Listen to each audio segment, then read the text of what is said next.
জগন্নাথ বিশ্ববিদ্যালয়ে corporate challenge বিষয়ক কর্মশালা অনুষ্ঠিত। ইমতিয়াজ উদ্দিন, জবি প্রতিনিধি। ছবি চিত্র বিস্তারিত।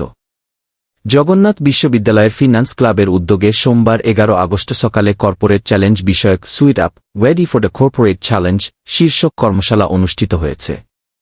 বিশ্ববিদ্যালয়ের শহীদ সাজিদ ভবনের ফিন্যান্স বিভাগের 504 নম্বর কক্ষে আয়োজিত এই কর্মশালা সকাল 8:30 থেকে 11:15 পর্যন্ত চলে। কর্মশালাটি পরিচালনা করেন মো. জাহাঙ্গীর আলম, প্রধান, নিয়োগ ও মানবসম্পদ কৌশল, মানবসম্পদ বিভাগ, মেঘনা ব্যাংক পিএলসি।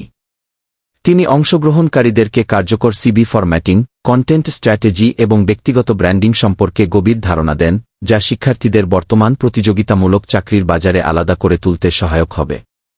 অনুষ্ঠানে ব্যবসায় শিক্ষা অনুষদের ডিন, ফিন্যান্স বিভাগের চেয়ারম্যান এবং বিভাগের সম্মানিত শিক্ষকবৃন্দ উপস্থিত থেকে কর্মশালার সফল আয়োজনকে আরও তাৎপর্যপূর্ণ করে তোলেন। উল্লেখ্য, 200 বেশি আগ্রহী শিক্ষার্থী অংশগ্রহণ করে কর্মশালাটিকে জ্ঞানসমৃদ্ধ ও প্রাণবন্ত করে তোলে।